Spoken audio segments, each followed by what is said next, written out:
crisis. First, let there be no mistake. Protecting our people remains our top priority.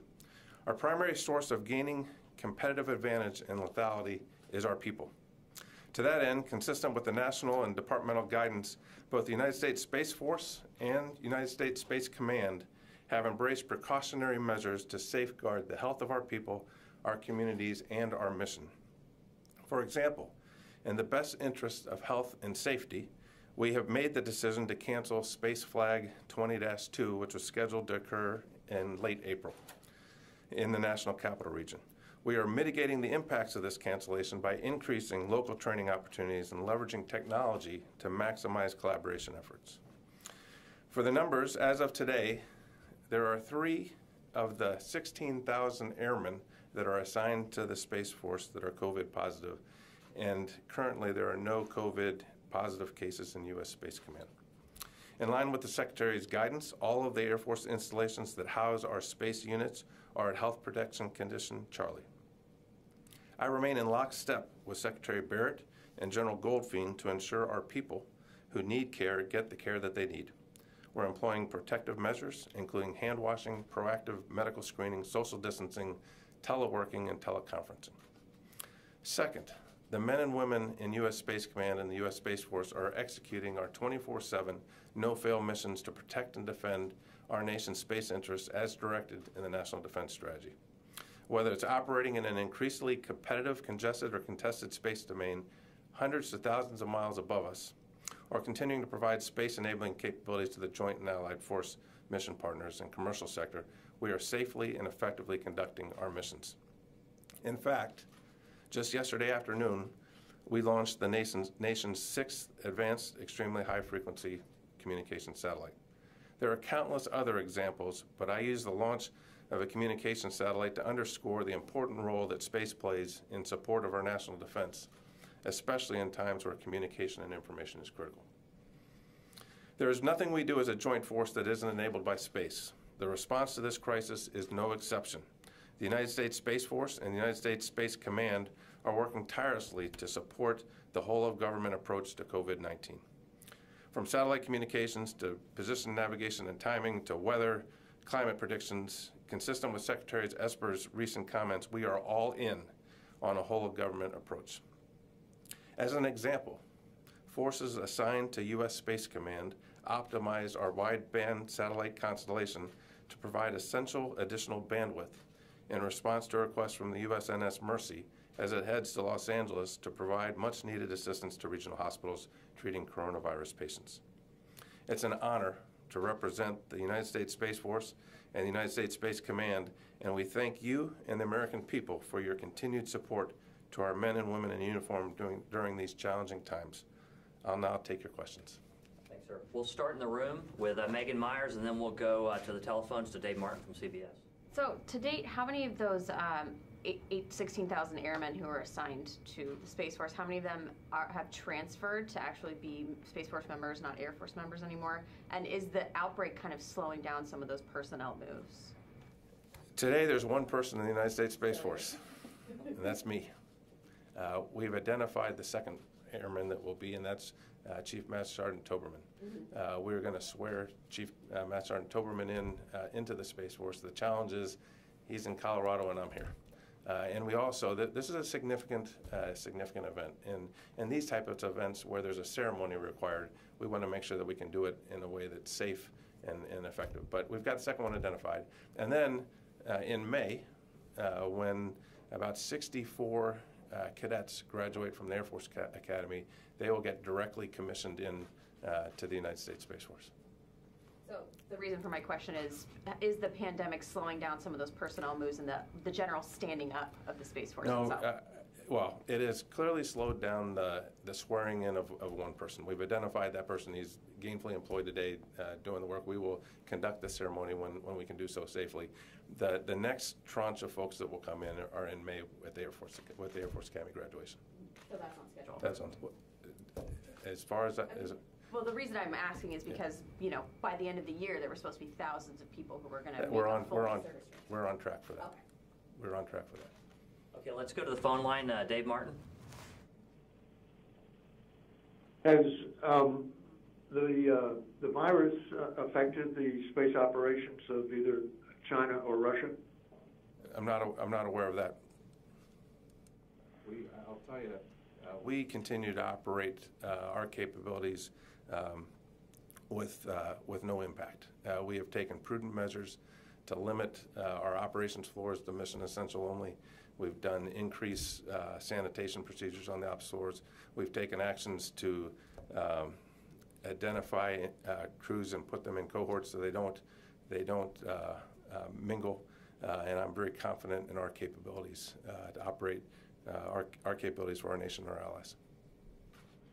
So the Army had put some of its contingency forces in health protection condition Delta. Have you done that with any of your crews that operate satellites? We have not. We have looked at all those measures. I'm confident we've taken the measures that we need to protect our capabilities. You know, space is a global domain.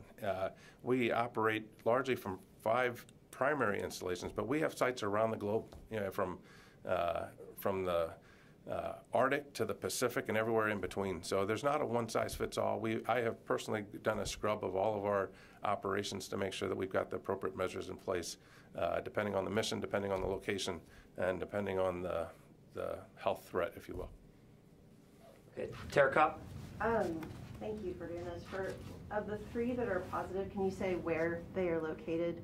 And because a lot of your work is in the classified realm, how has the teleworking, how has that impacted your ability to operate? Yeah, that's a great question. You know, the majority of our forces are in Colorado, so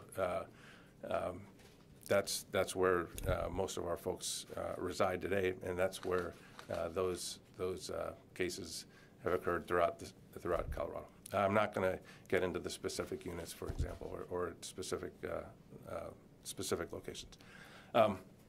On the teleworking, the classified nature of our work does make that a little challenging. But I'll tell you, we've got a significant portion of our folks teleworking. For those that can't do their job from a telework environment, they come into work, we socially distance, and we make sure that we take every measure we can to keep them safe. Okay, Tony Capaccio. Sir, I want to ask you about the GPS squadron, the 2nd Space Ops Squadron out at Shriver. Have you taken any steps to make sure that key mission essential unit to the world is insulated from potentially catching any COVID-19? We have, and I'll tell you, that is a critical squadron, but I'll tell you, all of our space squadrons are critical squadrons. Our communication squadrons, our weather squadrons, our missile warning squadrons, they're all critical. And so we haven't just limited this to GPS. We have taken active measures to make sure that we can protect and defend all of those capabilities, and that we can keep those capabilities operating. You know, we have a saying that when you come into a room and you turn the light switch on, the lights always come on. Well, we want to make sure that when you come in the room and you turn the light switch on, metaphorically, that space is always on. We're committed to doing that. I am very confident that we'll do that, and we've taken the appropriate measures to be safe. Well, the GPS affects everybody in the world. That's why I'm kind of pushing on that. Have all the members of that squadron been proactively tested? We have not done proactive testing. We're following the guidelines. We are doing enhanced screening. We are segregating those crews, if you will, from other crews to make sure that they don't come in contact. I'm very comfortable that we've taken the appropriate measures at this time. Okay, going to Valerie and Santa from Defense News. Hi, sir. I was hoping that you could kind of drill down on the answer that you just gave to Tony on the precautions that you guys are taking for day-to-day operations. The environment that space operators work in seem like they would be petri dishes for the virus if that was introduced. A bit about what specifically those preventative measures each squadron is being told to take to prevent coronavirus. And what are the protocols if someone in, say, a cyber squadron or a GPS squadron, what happens if someone is exposed to the virus or tests positive? Yeah, so I think it's important to know that we have a very diverse mission set, and our crews vary in size from 2 to dozens, and they vary in size or in location from Thule, Greenland, if you will, to Colorado Springs. There's differences, and so we have gone through and done a review by review scrub of every one of those missions to make sure that we can continue to operate safely. I do not want to get into the specifics of everything because of OPSEC concerns, but I will tell you we have enhanced our disinfectant consistent with national guidelines. We have done the social distancing. We've spread our crews out. We have monitored them before they come into the ops floor to make sure that they don't have temperatures, for example. We have taken some pretty significant steps to make sure that those airmen that are absolutely critical to our nation are protected, that their families are protected, and that we can continue to provide those capabilities for our nation. Okay, let's go to Colorado Springs at Tom Roeder. Sorry, could you answer the part of my question about what happens if someone is exposed to coronavirus or test positive that's in one of these squadrons? Yeah, so if somebody, we would follow the guidelines. If somebody was to test positive for corona, we would separate them from the crews. We have backup crews that are segregated that aren't in contact with those crews. We have multiple layers of defense to protect the remaining crews, but we would separate that individual and take care of them. Him or her. Okay, Tom? Yeah, Jay, Tom Roeder with the Gazette. You know, most of your crews out here at Schriever and Pete are living in town with my folks. What can we in Colorado Springs do to help you continue your mission? I think we as Americans need to follow the guidelines, and our crews are doing the same thing. And I know Colorado has put in restrictions on movement. We're following those restrictions. We're being good citizens of your town.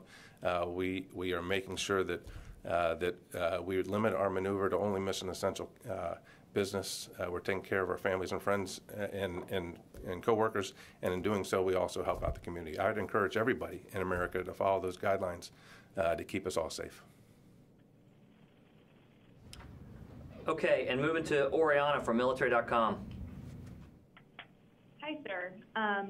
So I believe the Space Force was going to make some announcements timed around the Space Symposium that had to do with potentially announcing insignia, uniform updates, and what to call troops.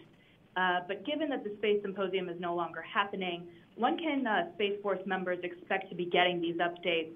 Have these decisions been postponed in any way, or can you share some of these updates with us now? Thank you. They have not been postponed. We are moving out at full speed, and I'm really, really pleased with the progress that we're making on establishing the Space Force. It is remarkable the progress we're making. We will not delay those announcements. We will continue to make those announcements when they're ready. I don't have any announcements for you today, but I think we're getting very close on a couple of those. We have our first flag, for example, and we'll do a presentation of that flag. We've got the naming of our space professionals. We did a crowdsourcing. We got hundreds and hundreds and hundreds of responses to that. I think over 700 and something responses to that. We're narrowing down that list, and I think you'll be hearing an announcement on that in a very near future. There are other things, though, that we'll do that require a ceremony, if you will. And so we're going to rename bases, as we talked about. We're going to rename Patrick Air Force Base, Schriever Air Force Base, Peterson Air Force Base, Buckley Air Force Base as examples for those bases that primarily host a space mission. That requires a ceremony. We want to do that right. We want to do that safely. So we'll schedule those when we can do that in an appropriate manner and keeping everybody that would attend that ceremony safe. Okay, going to Sylvie at AFP. Hello. Hello, General. I wanted to go back to the launch of the satellite yesterday. Can you explain us how the coronavirus affected this launch and what you did to make it possible? I'm very proud of the launch team, the collective launch team that made that launch happen. That launch was a nationally critical launch. So we took measures to do that safely and effectively as well. We kept social distancing. We reduced the numbers of folks that came onto the installation. We didn't have any public viewing of that launch. So we took the appropriate measures to protect those space professionals and our partners that carried off that launch. At the same time, making sure that we conducted that mission safely and effectively for our nation, because it's absolutely nationally critical. Okay, Sandra Irwin from Space News. I would also say on the Hi, General Raymond. I just have a question about the U.S. Space Command, the part of Space Command that provides space services to forces deployed and allies and now whole of government. Are you having to prioritize who gets what service at this point because of your limitations with social distancing and teleworking? Is there some sort of priority set for services? Are you having to tell some people, no, you have to wait maybe to get certain services? Thanks. Thank you. Thanks, Sandra. I appreciate the question. No, we're able to provide, our number one priority is to provide our joint warfighting partners and coalition partners the space capabilities that they rely on. There's nothing, as I mentioned in my opening comments, there's nothing we do in space or as a joint force that isn't enabled by space. We're committed to providing those capabilities, and we're continuing to do so without interruption. Okay, moving to Jeff Shogel from Task and Purpose. Well, thank you, General. Thanks for doing this. You had mentioned that Space Force is shortly going to be renaming some bases. Is Area 51 going to be renamed, and will the media be allowed to attend the ceremony? Thank you. Area 51 is not on the list to be renamed. I'd have to defer that to the Air Force. Okay, thank you, Jeff. Lee Hudson from Aviation Week. Hi, General. Thanks for doing this. Thank you. So since a lot of these different ceremonies are postponed because of COVID-19, could you talk about who have completed now that space is established for 100 days? Thank you. I'm sorry, your question, it came in broken. Could you ask me the question one more time, please? Somebody's got a hot mic. Mute your phone. Cover your mouth and phone. Thanks. Can you hear me? I can hear you now. Please go ahead. So since so many of these different ceremonies have been postponed because of the virus, can you talk about things that you all have been able to accomplish now that the Space Force has been stood up for over 100 days? Yeah, we're coming up, as you mentioned, at the 100-day birthday, if you will, of the Space Force. And I'll tell you, I could not be more proud of the work that's gone on. If you look at kind of 5 lines of effort organization-wise, we have finalized the organization of Space Force and delivered that report to Congress. We have done a scrub of our total force and delivered that report to Congress as well. We have a report due at the end of this month on a new acquisition architecture and process for space. We've designed that process, and we'll submit that report on time as well. Operationally, we launched AEHF-6, as you saw yesterday. This month alone, in March, we took initial operational capability of a counter communications system block 10.2. The Space Surveillance Telescope in Australia this week saw a first light, was used for the first time. The Space Fence, we will declare today, reached initial operation capability. And the second GPS-3 satellite today will be operationally accepted. If you look at our personnel, we've done all the work, or continuing the work on transferring those airmen from the Air Force into the Space Force. We're starting with a clean sheet of paper. On architectures, we have run an architecture deep dive, bringing unity of effort across the department to deliver a missile warning, missile defense architecture for our nation. I mentioned the acquisition process that we've developed and that we put in place. Plus, the things that you asked about earlier, the logos and the seals and the uniforms and all that work continues to happen. I will tell you, there is not a more exciting place to be in the Department of Defense right now than the United States Space Force. We are making a difference today, not just standing it up, but making a difference for our nation. I'm really proud of the 16,000 airmen that come to work every day as part of the Space Force to make this happen. Thank you. Okay, Courtney Albin from Inside Defense. Hi, yes, sir. On that note about some of the steps that the Space Force has been taking over the last 100 days, I know there was a report that went to the Hill this week on total force recommendations for the Space Force. Can you give us some examples of what was in that report, what some of those recommendations were from Space Force? Yeah, so we outlined in that report a lot of our personnel processes that we're going to use on how we're going to transfer airmen over from the Air Force into the Space Force. We talked about the work that we're doing in response to the National Defense Authorization Act to review the total force, i.e. Guard and Reserve aspects of that. And there was a third session as well. Let me phone a friend real quick. On the civilian side? And then on how we're going to manage civilians. We've got a great opportunity. We have a spectacular opportunity to build a human capital management plan, if you will, from the ground up. And what I have told our team is that we want to be very bold. We want to not be tied to the past and do things innovatively. And that's the work that we outlined at a certain level in that report, and there's clearly more work to do in the months ahead.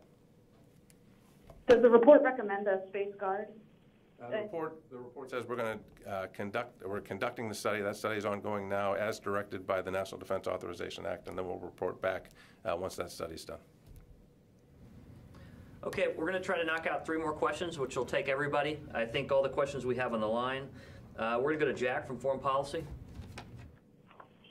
Hey, sir, thanks for doing this. You mentioned the wideband satellite constellation support you're giving to the USNS Mercy. I'm curious if you're providing any support to the Comfort or any of the Army field hospitals that are being set up, such as the one at the Javits Center. Yeah, so as I said in my opening statement, there's nothing that we do as a joint force that isn't enabled by space. We're integrated into those operations. There's processes in place where those requests for space support comes in. We optimize the constellation or the payloads to be able to provide that support.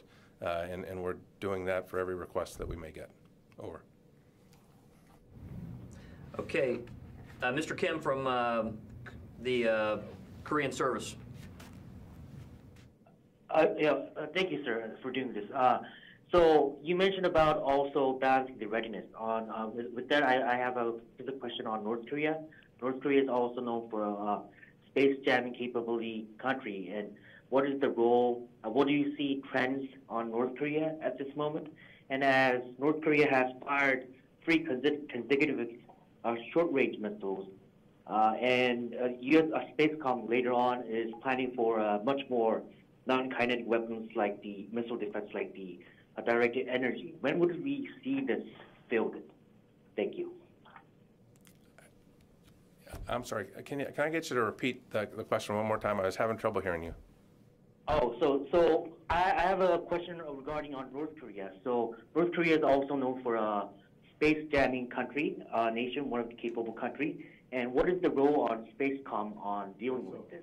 Especially when North Korea has recently fired 3 consecutive missiles in this month. And when would we see some non-kinetic missile defense weapons such as, I would say, directed energy satellite? Let me just say that it is clear that space is a contested domain, and that's why standing up the United States Space Force, establishing the Space Force, and establishing U.S. Space Command is so critical to our nation and to our allied partners. We will protect and defend.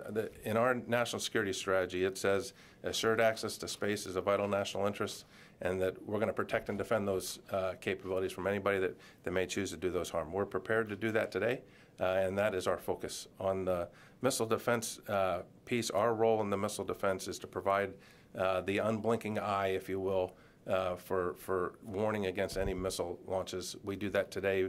We do that 24/7, and we provide that not just for the United States, but for our allied partners as well. Thank you. Okay, and let's end with Vivian Machi.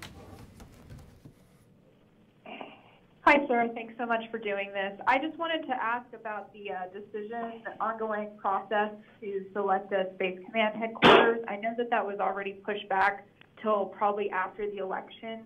But is the COVID-19 impacting, that new process that was being revisited at this time? Thank you.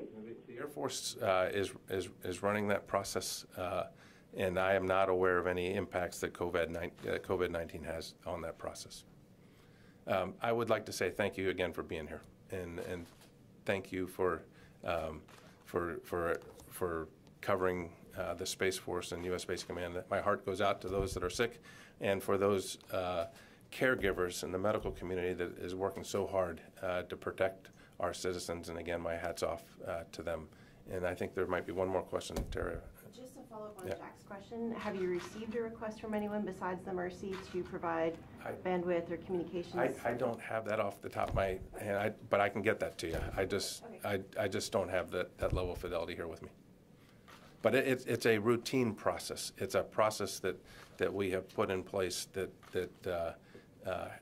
just happens all the time. And so I just don't have the specifics at my fingertips. But I'll get you the answer. Thank you for the opportunity. I really appreciate it. Please stay safe, but stay well. Thank you. Thanks, ladies and gentlemen.